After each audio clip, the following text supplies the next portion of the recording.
All right, so imagine receiving an invite to connect with a top White House official, and then suddenly you are in a group chat with the Vice President, the Secretary of State, and the Secretary of Defense. That reportedly happened. The National Security Council now looking into how a reporter was texted secret war plans, and today, President Trump said it's the first time he's heard of it. I don't know anything about it. You're telling me about it for the first time. Hello, good evening. Welcome to a Washington that is now trying to connect a whole lot of dots on this one. I'm Blake Berman. This is The Hill on NewsNation. Today, by the way, the president also huddling with his top cabinet secretaries. Elon Musk as well. Musk in that meeting with a hat reading, quote, "Trump was right about everything." The president trying to defend Musk as Tesla gets targeted. Those people are in big trouble, so they better cut it out. But Elon's a patriot. We want to thank you very much for the job you're doing. Also tonight, a big delegation heading to Greenland. Why the commander-in-chief contends it is not a provocation. A judge also putting a halt to those flights of suspected Tren de Aragua gang members. And did Columbia University just get schooled by the current administration? But first tonight, hear from the Hill the texts that have this town talking.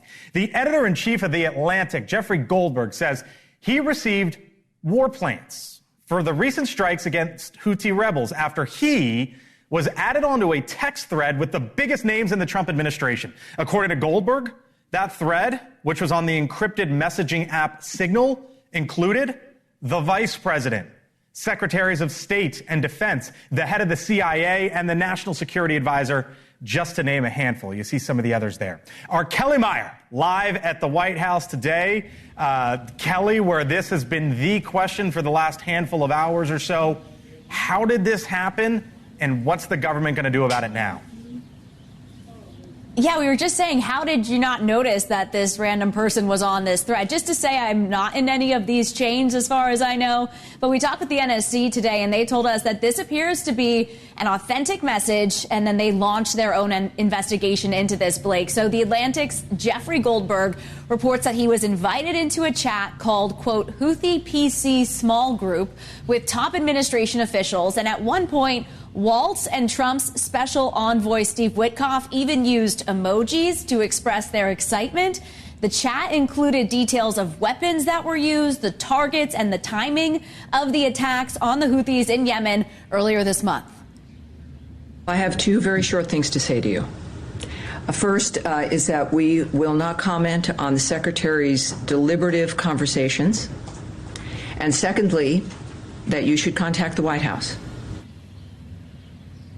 So what are they saying on Capitol Hill? Senate Majority Leader John Thune saying, quote, we're just finding out about it, but obviously we've got to run it to ground and figure out what went on there. And former Secretary of State Hillary Clinton, who Republicans have relentlessly attacked over the years for her use of a private email server, chiming in on X, quote, you have got to be kidding me. And tonight, Blake, here at the White House, the press secretary telling us that President Trump has the, quote, utmost confidence in his national security team, and that includes National Security Advisor Mike Waltz. Blake. Where Jeffrey Goldberg reports where it all started. The White House standing behind Waltz tonight. Kelly Meyer, live for us on the North Lawn. Kelly, thank you. Tonight, a ban on the Trump administration's use of the Alien Enemies Act to deport Venezuelans still in effect. The judge, James Boasberg, refusing to lift his hold on the deportations under the act. He called President Trump's use of the 1798 Act, quote, unprecedented and outside of the typical wartime context. Now, President Trump has repeatedly blasted the judge. An appeals court today held a hearing on the administration's appeal this afternoon. It comes as 199 migrants were deported from the U.S., arrived in Venezuela today. The president there, Nicolas Maduro, saying the flights are a chance to, quote, rescue and free migrants from prisons in the U.S. President Trump's border czar, Tom Homan, says the administration is following the law. We removed over 200 terrorists. Let's remember, TDA members are designated terrorists along with MS-13. We removed terrorists. But the president invoked the authorities he has under Alien Enemies Act, a law written and enacted by Congress and signed by the president. We follow the law. That's exactly what we did. Joining me now, NewsNation legal contributor Jesse Weber. Jesse, hello, sir. So there were hearings last week, there were conversations last week, and a decision today, an appeals court hearing. The legal bouncing ball is everywhere with this one. Where is it tonight? Okay, so there's two court hearings happening, right? So you have Judge Boasberg, who's the lower court. Doesn't appear that he's going to change his mind regarding changing, the ability of the Trump administration to deport these migrants. So then it moves up to the U.S. Court of Appeals. Now, the government lawyers faced a lot of stiff questioning today, not even so much about Trump's ability to invoke the Alien Enemies Act, but the way it was implemented, really focusing on due process concerns that anybody, including if they are suspected gang members, had a right to notice, hearing, judicial review, and that was denied to them. They couldn't even make the appropriate challenges until now they're in an El Salvadorian jail. However, there are two judges on this panel that may be sympathetic to the government's arguments. You had one judge who basically said, well, if they really had an objection, they could have filed separate habeas corpus petitions to review their unlawful detention. And then you have another judge who was actually appointed, I believe, by President Bush, who in the past has actually not been so keen to the idea of undocumented immigrants having the same Fifth Amendment due process rights as everyone else. Now, I'm not saying that that will be the end all be all. This is a very unprecedented situation, but the government faced a lot of tough questions today. Unprecedented is certainly one way to put it. I just played some remarks there from Tom Homan, which of course is the administration side. Here's the ACLU on the other side. I'll get your reaction. We are now receiving reports that many people have been sent to El Salvador already who are not gang members. According to the El Salvador president, they may be there the rest of their lives. The Salvadoran prisons are known to be some of the worst in the world. They're being held incommunicado. So someone who was not even a gang member could now spend the rest of their lives in a Salvadoran prison. All right, so you heard both sides there, Jesse. This is the second court now that it's gone to. Is this eventually going to be decided by the 9 at the Supreme Court? Potentially, and I think if it does go to the Supreme Court, there is an argument that they are more keen to hear the idea of executive power being more broad than we're seeing. But look, I think if you just look at the law on its face, the argument would support the ACLU. Even if you look at the Alien Enemies Act, it doesn't say that if you're an invading force or in predatory incursion that you're automatically going to be deported. It says you're liable to be seized and detained and ultimately moved. So the idea of that they were entitled to due process rights might be the key here. Now, here's the deal. If the appellate court or the Supreme Court actually would rule against the lower court, this gives the president basically limitless authority to deport people under the Alien Enemies Act. So there's a lot at Yep, a lot at stake. Certainly one way to put it. Jesse Weber, NewsNation legal contributor. Thank you, sir. Appreciate it. See you throughout the week, Jesse. Thanks. All right, so meantime, as the Trump administration tackles the legal challenges with the deportation flights, the Homeland Security Secretary Kristi Noem will travel to El Salvador, Colombia, Mexico as well. While in El Salvador, she plans to tour the prison that is housing those deported migrants. A trip of a much different kind, by the way. The Second Lady, Usha Vance, will lead a U.S. delegation to Greenland later this week, Thursday. Now, during his cabinet meeting today, President Trump said this should not be viewed as a provocation. Greenland's going to be something that maybe is in our future. I think it's important. It's important from the standpoint of international security. Greenland's prime minister is calling the visit, aggressive.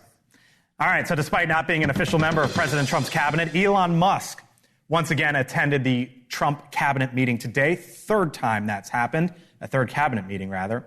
Members citing the fraud and waste found across the federal government by Musk and the Department of Government Efficiency. The U.S. Attorney General Pam Bondi thanking Musk for his work. We are hearing a lot about fraud, waste, and abuse, a lot of waste and abuse, but there is a tremendous amount of fraud. And Elon, thank you for your partnership. Thank you for your team. You have uncovered so much fraud in our government, and we will prosecute you. This comes tonight as the FBI is issuing a public warning. Protests against Musk and Tesla continue to spread and, in some cases, even escalating. Our Nancy Liu live once again outside a Tesla dealership in Southern California. Nancy? Well, Blake, the new FBI alert comes with the announcement of a new task force, and it means specialized federal resources to focus specifically on what the Trump administration calls domestic terrorism. And it comes ahead of a global day of action planned for this Saturday, targeting hundreds of Tesla locations, including this one here in Los Angeles. Now, this past weekend saw another round of Tesla takedown protests across the country. And while the movement is said to be peaceful, there have been many recent incidents involving violence and vandalism. At least 3 people face federal charges for alleged arson attacks. And just this morning, a scare at a Tesla dealership in Austin, Texas, where police responded to a call of suspicious devices found in the showroom, and experts confirmed they were bombs and removed them. Major violence, though, seems to be waning since the new federal focus, though the weekend also saw at least 2 arrests at protests, one in Palm Beach, another in Berkeley. No injuries in either of those incidents. Blake? Well, our Nancy Liu live once again, Southern California. Nancy, thank you. Other coasts now. The protests continuing at Columbia University today, involving students and faculty. It comes days after the Ivy League school conceded to President Trump's demands in a bid to try to restore some $400 million in federal funding that was stripped by the administration. Our Caitlin Becker live outside Columbia as the new policy changes now in effect this evening. Caitlin?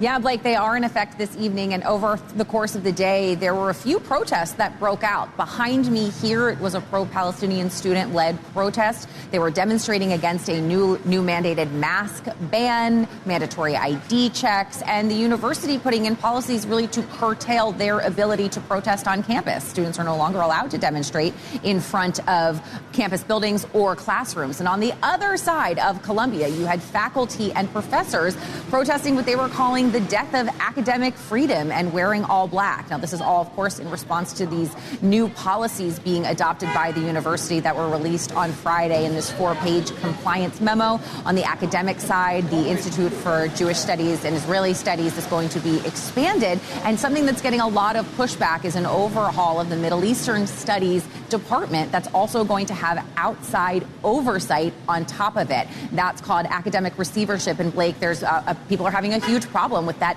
outside influence being put in place here in Columbia. Now, from the university side, they're saying this is all being done in an effort to make sure that students are going to be able to feel safe and learn smoothly, though they didn't mention, Blake, anything about that $400 million. All right, our Caitlin Becker live outside Columbia University tonight. Caitlin, thank you. Still to come here on the Hill, some sky-high questions. This story got a lot of you talking when we brought it to you Friday night.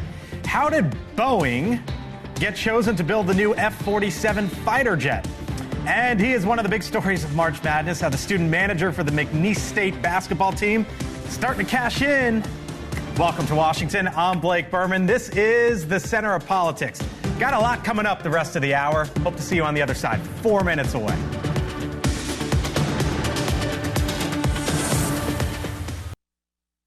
The race between China and the U.S. for air superiority is intensifying. China achieving yet another breakthrough in its hypersonic fighter jet capabilities, or so we're told at least. Researchers testing a new combustion technique, helping their jets travel at Mach 6, or about 4,500 miles an hour. China's latest advancements fueling concerns that the U.S. could be lagging behind. Boeing just awarded a $20 billion contract to develop the Air Force's 6th generation fighter jet, the F-47. But that could take years to finish.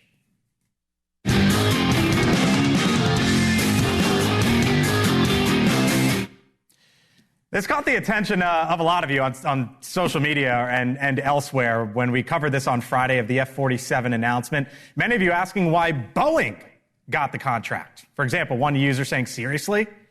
Why Boeing? They have problems building commercial airplanes. On the other side, another, someone else who watched said, quote, Boeing via the old McDonnell Douglas workforce in St. Louis knows a thing or two about building quality Battlehawks. Back with me is the retired Air Force Brigadier General John Teichert, also the former acting FAA Administrator Billy Nolan. Hello, gentlemen. You two know a thing or two about flying and what's up in the skies and all that. We talked on Friday. We posted that, and it had a whole lot of engagement. Why Boeing? Blake, I think that there's been this opportunity during these last 5 years. As the president said, we've been flying prototypes, Lockheed and Boeing. Right. And the government has gathered a lot of data about both of those platforms, those prototypes. Right. And clearly they liked what they saw in Boeing. They thought that was the technology that we needed to take us to the next level. And that's why they made the decision on F-47 and Boeing. You say they've gotten their mojo back a little bit. I do believe so. You know, I just echo what General Tiger said, right? I visited Boeing commercially down in South Carolina. I've been to the plant in Everett. I've talked to the folks. I've talked to the leadership here. And Boeing was on a journey back in 2022. And we've heard from the previous administrator, Mike Whitaker. We've heard from the current acting administrator, Chris Rocheleau. Right. Him and the secretary was just there last week, that he feels like they are making the right steps. So I do believe they're on their way back, as evidence. They just, scored a $24.9 billion order from Korean Air. I see the defense secretary in the Oval Office with the commander-in-chief announcing a new 6th-generation jet, and then I wake up this morning and I see a story in the South China Morning Post about, China's hypersonic technology, pretty good too. That ain't coincidental, right? What's going on here? Well, look, our goal at Boeing is crucial to the nation. It is crucial to our success, and so I think what you're seeing is a level of support, at least from my opinion there. Right. And Boeing, I commend the team. I commend, certainly on the commercial side, Stephanie Pope and her team on Boeing commercial airplanes. They're doing a phenomenal job. What's going on? Blake, I think when we talk about hypersonics in China, we've got to get a little bit of perspective.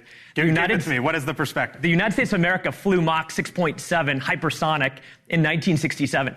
We've taken a bit of a knee. And now we realize that the world is a dangerous place, and we're starting to accelerate our development to get back to maybe where we were in the 60s and 70s by being aggressive, not being risk adverse, and taking the opportunity to take the generational leap ahead in F-47 and the CCAs or those other unmanned systems around it. This F-47, it also has drone technology. And this sort of just popped up on our radar last week when the commander-in-chief announced it. And I'm going to myself, wait a minute. There's all these questions about drones in the skies. I was even seeing one user on YouTube who said, yeah, maybe those are the drones over New Jersey. Shoot me straight here. Like, I don't think that's the case. Okay. We've got plenty of airspace to test these secretive or highly sensitive things. We're not flying them down the turnpike. So those drones where it's like, Jersey. what is that? I've never seen that. I've never seen that before. No connection here, you don't think? There shouldn't be a connection. There's plenty of space to do that type of testing. But the drone technology is critical to this family of systems that the F-47 will be the quarterback of. This is your world now, drones, or part of it. Yeah, so when you look at it, right, it's growing. Commercially, there's nearly a million drones in our national airspace system, right? With that expected to go to 2 to 3 million over the next 5 to 7 years, right?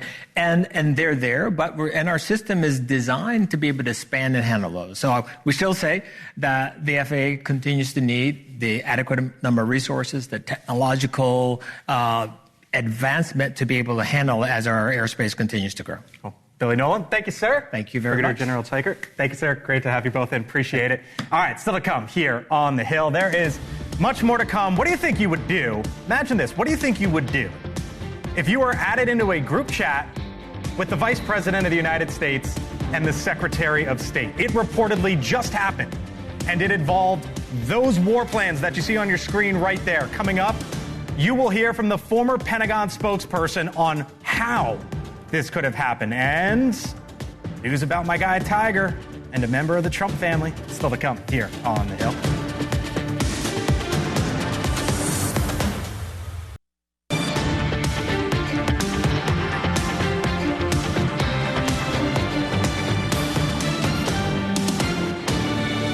Welcome back here to the Hill on NewsNation. The president gives his old foe some advice. Tiger Woods now dating a Trump, and a senator almost storms off the set. Our Hannah Brandt with what's happening on the Hill and more. Hello, Hannah. Hi, Blake. Former VP Kamala Harris is considering a run for California governor. She's expected to make a decision by the end of the summer ahead of the state's election in 2026. And President Trump is paying attention, saying in an interview aboard Air Force One, quote, one thing she's got to do, she's got to start doing interviews. Plus, Tiger Woods announcing he's dating Donald Trump Jr.'s ex-wife, Vanessa Trump. In a post to X, the 15-time major champion writing, love is in the air and life is better with you by my side. We look forward to our journey through life together. At this time, we would appreciate privacy for all those close to our hearts. And Senator Bernie Sanders catching some heat after a rally alongside Congresswoman Alexandria Ocasio-Cortez. Sanders took issue when asked if she should join him in the Senate. Would you like to see her joining the Senate? Right now, we have, as I said, just a whole lot of people in the Congress. Okay, Jonathan, thanks. Wait, I got one more. This is important. Well, I asked you. Okay. You want to do nonsense, do nonsense. No. I don't want to talk about inside the Beltway stuff. I got 32,000 people. I was just asking you about AOC because she was out there with you. Yeah, fine, but I don't want to talk about this. Sanders did end up sitting back down, but it comes as he and AOC attempt to boost party morale through their Fighting Oligarchy tour across the U.S. And that's what's happening on the Hill, Blake. He's been doing this a million years in politics. He knows you don't do that. He knows he's on camera. He knows he's mic'd up. Yeah. And still got a little heated. And it's not like a random thing like, oh, Senator Sanders, let's pick congressman or congresswoman, whoever. They've been touring the country together. Thousands, right outside. Yeah, thousands of people at rallies. He had to kind of have known the question. Oh, my gosh, yeah. And guess what? That question's not going to stop. It's going to keep coming down the line as well. That's right. All right, Hannah Brandt. Thank you, Hannah. Appreciate it. Meantime, now to what could be a security breach involving U.S. war plans. The Atlantic's editor-in-chief, Jeffrey Goldberg, revealing in a new article today that he accidentally was added to a group chat about upcoming military strikes in Yemen. That group chat happening on the digital messaging platform, which is encrypted. It's called Signal. Members included, for example, the Vice President, J.D. Vance, the Defense Secretary, Pete Hegseth, the Secretary of State, Marco Rubio, the National Security Advisor, Mike Waltz. All there communicating, texting among themselves, and Goldberg. He started receiving messages, he says, on the morning of March 15th, just hours before the U.S. bombed Houthi targets in Yemen. The chat contained classified information. President Trump, just after that article dropped, it dropped about 12:30 or so here on the East Coast. The president was asked about it a few hours later. I don't know anything about it. I'm not a big fan of The Atlantic. To me, it's a magazine that's going out of business. I think it's not much of a magazine, but I know nothing about it. But it's important to note tonight, the U.S. government, at really no level, not pushing back against this. Look who's here. Someone who knows a thing or two about the Pentagon, the former deputy spokeswoman, Sabrina Singh. Sabrina, hello. Hi, good to be with you. Always great to see you. So you know the Pentagon inside and out. Yeah. You were the spokesperson there for several years. Yeah. You know about war plans. You know about what's said, when it's said, not said, etc. Yeah. When you read this article today, what immediately jumped out to you? Well, I mean, other than the shocking nature of having a classified conversation on an unclassified system, okay. I think the biggest thing that jumped out was that, Secretary Hegseth was sharing classified information about an ongoing operation against the Houthis. And the Trump administration said this was an operation that was going to be, take days. When an operation like this happens, you have our fighter pilots up in the air for hours sometimes preparing for this mission. And the fact that you're sharing classified information on an unclassified system, anyone could have intercepted these text messages, even though Signal is encrypted. That doesn't mean that it's a completely safe, classified system.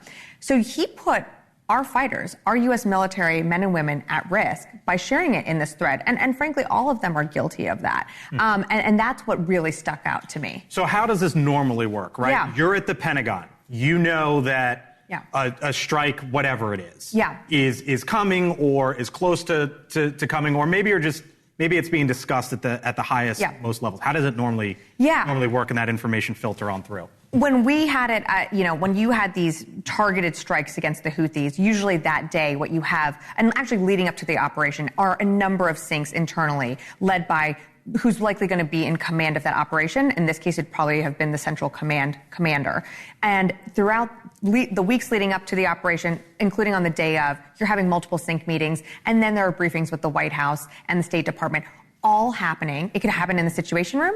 It could happen remotely, but it's all on classified systems. And that allows, for instance, the Secretary of Defense to be at his desk, but to be able to take calls from the White House or any of his counterparts wherever he needs to be on those classified phones. And that's the whole point of having classified systems, is you can communicate quite frequently with them.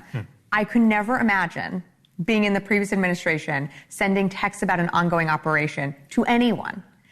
Let alone, So how would a cabinet official at the Pentagon, let's just say Hegseth, talk to the Secretary of State or the National Security Advisor? How does that relationship normally work? Because they're not always in the same room or always near a classified system, I would think. They're always near a classified system. Secretary Hegseth, Secretary of State Marco Rubio, especially the National Security Advisor, they have people designated to carry these classified systems with them. They can be on comms at any time. So that's what makes this even more egregious, is they have these systems at all hours.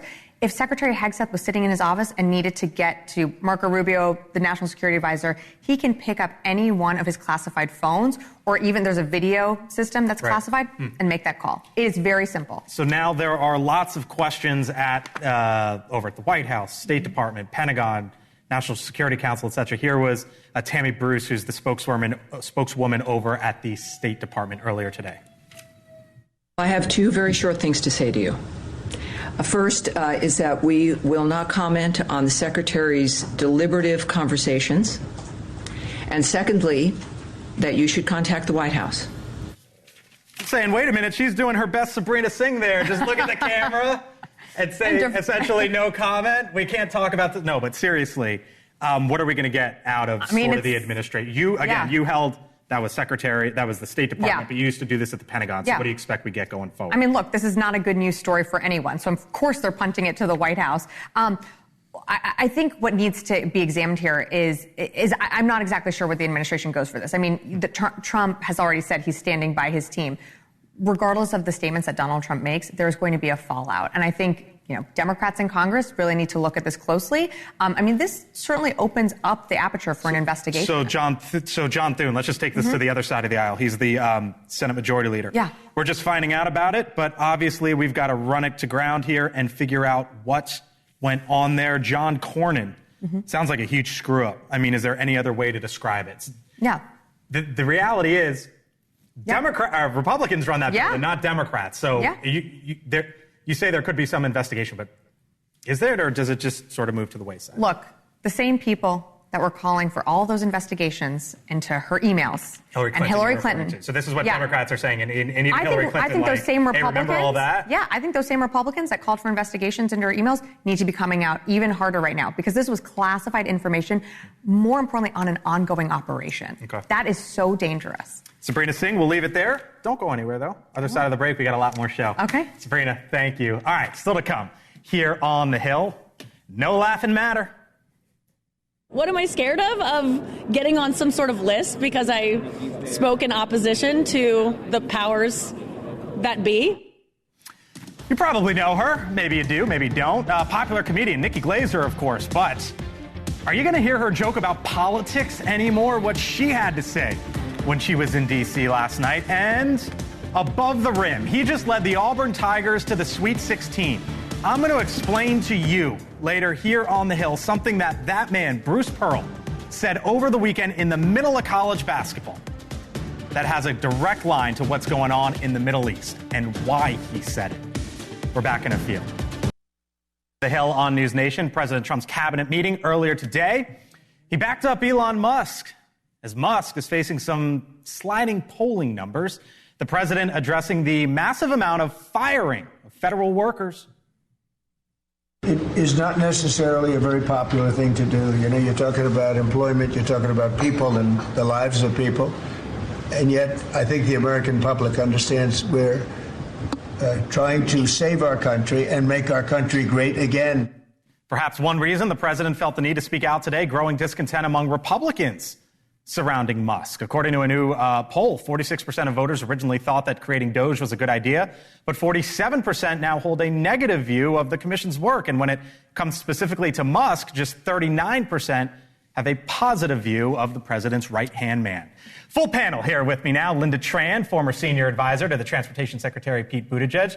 Sabrina Singh, you know her by now, former deputy press secretary in the Pentagon. Denise Gitsum, former aide in the George W. Bush administration, NewsNation contributor, and T.W. Riggi, former communications aide to Senator Lindsey Graham. Hello to you all. Happy Monday. Nice to have you in. Monday. Caught my attention, T.W., in that cabinet meeting. He went to Musk's side, but he also said, look, I know it's hard to fire people, but. Yeah. Look, the Democrats have tried really hard to make Elon Musk the boogeyman. They need a boogeyman. They tried in the last election to make Project 2025 the boogeyman. No one knew what Project 2025 was. All they were told was it was bad. Elon Musk is their new boogeyman. Elon Musk is not running for office. Elon Musk has never run for office. Donald Trump will be not running for office anymore. Here's the thing that's being missed in all of this. What? Cutting government is still broadly popular. So you're saying it's just Elon? It's Elon and Elon's attitude publicly. Look, he's more than just DOGE. He's very active. He's a very public figure. Oh, yeah. So he's drawing a lot on it. Is that what it is here? Well, first of all, Elon Musk is doing a fantastic job of making himself a boogeyman, given the fact that he is proudly out there trying to fire 2 million government workers, 80% of whom live outside of Washington, D.C. What we're seeing play out right now is that people are starting to say, hey, that's my neighbor that you just let go of. Those are my healthcare services that I'm concerned about. That's my Social Security hotline that no longer works because of DOGE. Here's what caught my attention. So the president is speaking, and then he also said this at one point afterwards. I have no idea how it plays out in the public. I guess you see poll numbers that are very good numbers, but I don't know what that means long term. But it's something that has to be done. Even you can't keep a straight face there. I don't know how it plays out in the public. They know exactly how it plays out in the public. Nobody has their finger on the pulse of American approval, ratings better than President Trump. Here's the thing.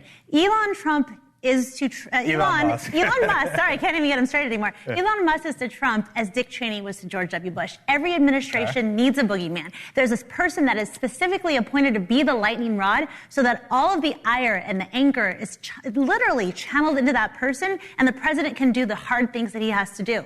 This is so classic textbook insider DC White House politics. You think this is insider DC? Look, I think you're not wrong that there's a boogeyman with Elon Musk, but to Linda's point, I mean, he makes it pretty obvious. I think the difference between an Elon Musk and Dick Cheney is that Elon Musk has a vested financial interest and his stocks continue to drop. And on top of that, this is someone that has wide-ranging access to government officials and has billions of dollars in DOD contracts. I mean, the conflicts of interest, the story writes itself, and that's why not that different Dick Cheney then. Let's be clear. And his approval ratings are still 18 points higher than congressional Democrats. Elon's. As low as they are, he's still killing. Yeah, I'm not saying we don't have work to do. So what happens next then here? Because the president clearly felt the need today to sort of say, hey, look, I get it, I understand, but here's why we're doing this. No one ever thought cutting government was going to be easy. It's austerity, right? Well, austerity, sure, but first of all, you can go back throughout the years and find many Democratic presidents saying the same things. You can see Mark Cuban, who now all of a sudden hates DOGE, saying he wanted to cut a third of all the federal government. We're trying to work toward that right now, and of course, it's going to hurt. But the American people voted for Donald Trump for this very reason. This is the weakest presidency that Trump inherited ever when it comes to the hiring and firing of federal workers. The fact is, this is far overdue. We're $36 trillion in debt. The American people expect us to act, and yeah, it hurts. But guess what? Donald Trump doesn't have to run again. Okay, that's right. Let's not pretend that Elon Musk's DOGE is doing any of this with any level of precision or strategy. And that's where this is. You don't think there's any wrong. Strategy? I mean, the guy built Tesla, the guy built SpaceX. Yeah. I'm not talking about his strategy for Tesla or SpaceX. I'm talking about the strategy for DOGE. And so far, we've seen him trot across a stage with a chainsaw, excited about the fact that he's just taking a hatchet instead of being thoughtful about where there may actually be inefficiencies. They can absolutely communicate better, but there is no doubt about it that you have to cut more than you intend to get to the point. And also on the point of Elon Musk's financial dealings, let's not forget, President Biden and before were the ones who gave him those contracts. So they're literally hiring people and then having to hire them back. Sure, and that find them to hire them back. I feel he gets credit for doing it. I mean, to that point, though, I mean, no one is saying that SpaceX or Starlink aren't incredible capabilities that our government relies on. I certainly didn't say that. What I did say is that Elon Musk, being this apparatus that's going to cut government, has a conflict of interest. I mean, the fact that he was about to see an O-plan briefing on China. Not many people. Well, debatable. I should note the White House pushed back on that. Anyways, it's not just federal workers, by the way, who are feeling the fear of being inflicted by the Trump administration. DOGE's chainsaw as well.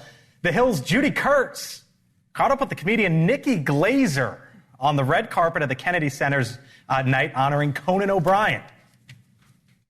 I went from being I don't want to talk about politics because I don't want to alienate anyone to I want to talk about it, but now I'm scared to. What are you scared of? What am I scared of? Of getting on some sort of list because I spoke in opposition to the powers that be, who wouldn't be? I'm not stupid. Should we take her word there? Should we worry about her worries? I mean, I feel terrible whenever I hear that people are concerned about speaking out. I wish that we weren't in a position like that in America, but I feel worse for the people like my fiance who has a Tesla and is afraid to park it in San Francisco because we're afraid to get in and out of a car that might have a Molotov cocktail thrown at it. I mean, look, some people have choices. They have a choice of what they say when they're on a platform. And again, I do not condone anyone making anyone feel bad about saying what they want to say. I believe in free speech, but for decades, conservatives have been on the other side of this issue, and our lives, our welfare, our well-being has been threatened and canceled. And now I'm glad that Democrats are, the only reason I'm glad this might be happening to Democrats as well is so that we can all fight together to elevate the conversation. The concern that we've all felt as conservatives, together we can fix this.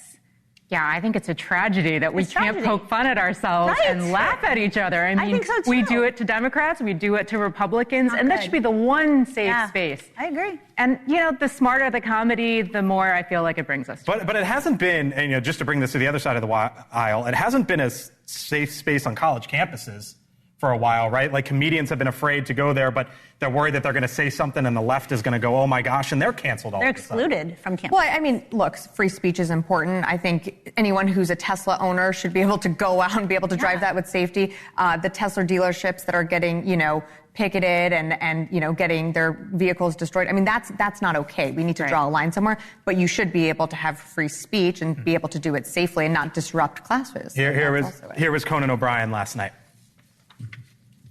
I think it's important. It sounds like it's a big priority. I think it's his priority right now is the Kennedy Center. And only he knows his priorities best. And there's a lot going on in the world, but probably taking control of the Kennedy Center should be at the top of the list. Conan O'Brien joking about the president trying to get a hold of the Kennedy Center there. Yeah, I don't know. I love Nikki Glaser. I love Conan O'Brien, but I roll my eyes when I see people who are actors and comedians and such who love to say that they speak to every person, that they can empathize with everybody and they portray everybody and speak to our lives, and yet historically have had an utter disdain for half the people in this country, including those who voted for Donald Trump. Look, I feel bad for Nikki Glaser that she's getting this hate. I think comedians should be able to speak freely. You heard Jerry Seinfeld talk a lot about the campus issue, as you mentioned. I think the canary in the coal mine of the shift of our culture in comedy is Shane Gillis, who got kicked off of SNL and is now maybe the biggest comedian on earth. Well, they brought him back. To host. Right, to host. Yeah. But that show needs a whole infusion of new Shane Gillises. I'm glad we're having this discussion. Nikki Glaser is going to be a leader in that new era of comedy. But no, violence and threats don't have to, but it's usually directed at conservatives. All right, we'll leave it there. Thank y'all. Appreciate it. Still to come here on The Hill. This was remarkable. He's the head coach of Auburn. They're the #1 seed. Best team in college basketball. And on Saturday night, after they advanced to the Sweet 16, Bruce Pearl took to the microphone and said something that I bet you never would have expected him to say. And there is a direct line to something that we've been talking about here on The Hill for months. I'll explain it on the other side of the break. And coming up, 7 o'clock, Hannah Doba filling in on Elizabeth Vargas Reports. $500 million worth of cocaine recently intercepted off the coast of Florida. Should the administration be just as concerned about cocaine as it is with fentanyl? That's coming up here on NewsNation. My take, Bruce Pearl, other side. All right, time for my take now. It's only Monday night, but I'm already gearing up for my Friday because my Wolverines, my Michigan Wolverines, are in the Sweet 16, set to take on the Auburn Tigers. But I want to direct your attention not to the upcoming action, but what happened late Saturday evening. The Tigers beat Creighton to advance in the NCAA men's basketball tournament. And in the post-game press conference, Auburn's head coach, that man right there, Bruce Pearl, reminded us of something that has absolutely nothing to do with the game or even sports. Here was part of Pearl's opening statement. Eden Alexander is still held hostage in Gaza right now. An American held hostage. And there aren't enough people in this country that know his name. So I asked the players if it was okay if I started out this press conference and just called out the name of an American. Bring the hostages home. Normally, coaches give you sort of like a basketball answer. Oh, this, players, that, whatever. But that's how Bruce Pearl started off Saturday night. Now, people say they want sports to be solely about sports. I get that, trust me, especially something as iconic as the NCAA tournament. And as much as I hope Bruce Pearl's next press conference on Friday is congratulating my Wolverines on advancing, let's hope, he should be applauded for his post-game moment on Saturday evening. The head coach of the top-ranked team using his microphone and, metaphorically speaking, his megaphone to remind that an American is still